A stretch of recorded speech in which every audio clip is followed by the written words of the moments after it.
বাংলাদেশে ইতিমধ্যেই semiconductor design, verification, training, embedded system, power electronics এবং অ্যাডভান্স প্যাকেজিং এইসব ক্ষেত্রে কাজ শুরু হয়েছে। দেশের বেশ কিছু প্রতিষ্ঠান ইতিমধ্যে আন্তর্জাতিক বাজারেও প্রবেশ করেছেন। সেমিকন্ডাক্টর খাতকে সরকার একটি জাতীয় অগ্রাধিকার ভিত্তিক খাত হিসাবে আমরা বিবেচনা করছি বর্তমান সরকার। তবে এই খাতের উন্নয়নে খুব সম্ভবত একক কোনো মন্ত্রণালয় বা প্রতিষ্ঠানের কাজ নয়, এটা একটা সম্মিলিত জাতীয় মিশন। এই মিশনের দায়িত্ব শুধু সরকারের নয়, একই সাথে আমি মনে করি বিশ্ববিদ্যালয়, গবেষণা প্রতিষ্ঠান, শিল্প খাত, উদ্যোক্তা এবং প্রবাসী বিশেষজ্ঞ সবার আমাদের এই দায়িত্ব।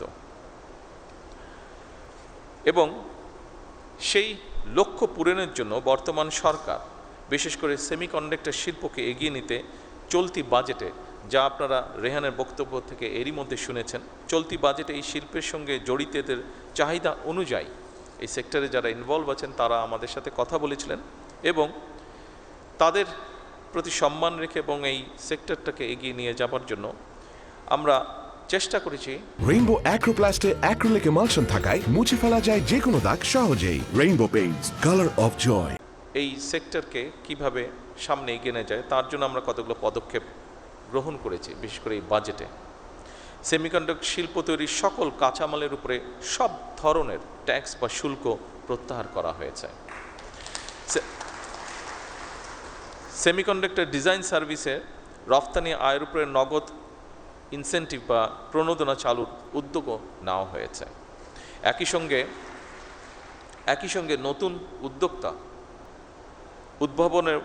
উদ্ভাবন বাস্তবায়নের জন্য সরকার প্রথমবারের মতন বছরে 500 কোটি টাকার স্টার্ট আপ অনুদানও রেখেছে। ইতিমধ্যে এই প্রক্রিয়াটি শুরুও হয়েছে এবং স্টার্ট আপের যে অনুদান সেটি আমরা চেষ্টা করেছি সঠিকভাবে, যতটুকু সম্ভব সঠিকভাবে আমরা বিভিন্ন জনকে উৎসাহিত করার জন্য সেটি তাদের হাতে পৌঁছেও দেওয়া হয়েছে।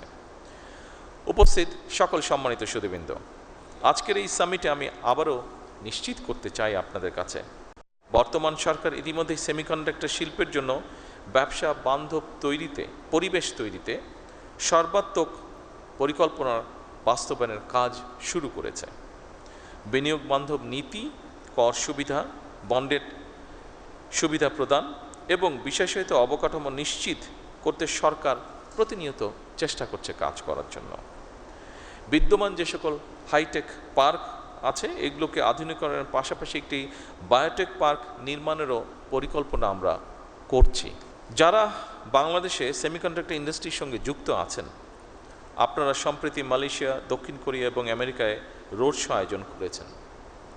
বাংলাদেশের সেমিকন্ডাক্টর সম্ভাবনাকে আন্তর্জাতিক পর্যায়ে আপনারা তুলে ধরেছেন। নিঃসন্দেহে এটি একটি প্রশংসাযোগ্য বিষয়। উপস্থিতি সুধীবৃন্দ, আমাদের সামনে নিঃসন্দেহে বহুমাত্রিক চ্যালেঞ্জ আছে। দক্ষতার হয়তোবা ঘাটতিও আছে ক্ষেত্র বিশেষে, ল্যাবের সীমাবদ্ধতা আছেই, বিনিয়োগেরও হয়তো সীমাবদ্ধতা আছে, আন্তর্জাতিক বাজারে কঠিন প্রতিযোগিতাও রয়েছে।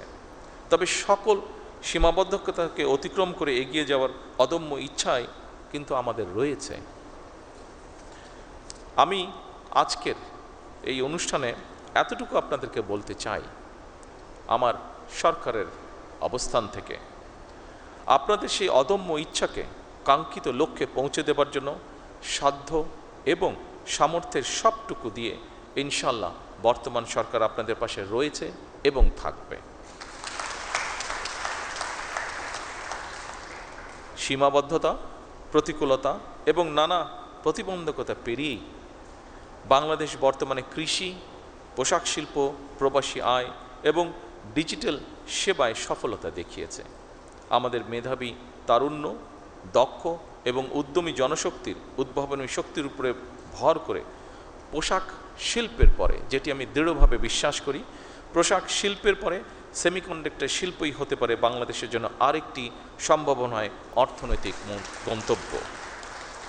এই লক্ষ্য বাস্তবায়নে আমি সংশ্লিষ্ট মন্ত্রণালয়, সরকারি সংস্থা, বিশ্ববিদ্যালয়, শিল্প খাত, প্রবাসী পেশাজীবী এবং উন্নয়ন সহযোগীদের সমন্বিতভাবে কাজ করার জন্য বিনীত আহ্বান জানাই। উপস্থিতিবৃন্দ, এই 2 দিনের সামিট থেকে নতুন নতুন অংশীদারিত্ব, গবেষণা উদ্যোগ, বিনিয়োগের সুযোগ এবং উদ্ভাবনী চিন্তার জন্ম হবে ইনশাআল্লাহ, যা বাংলাদেশের প্রযুক্তি খাতকে আরও এক ধাপ এগিয়ে নিয়ে যাবে।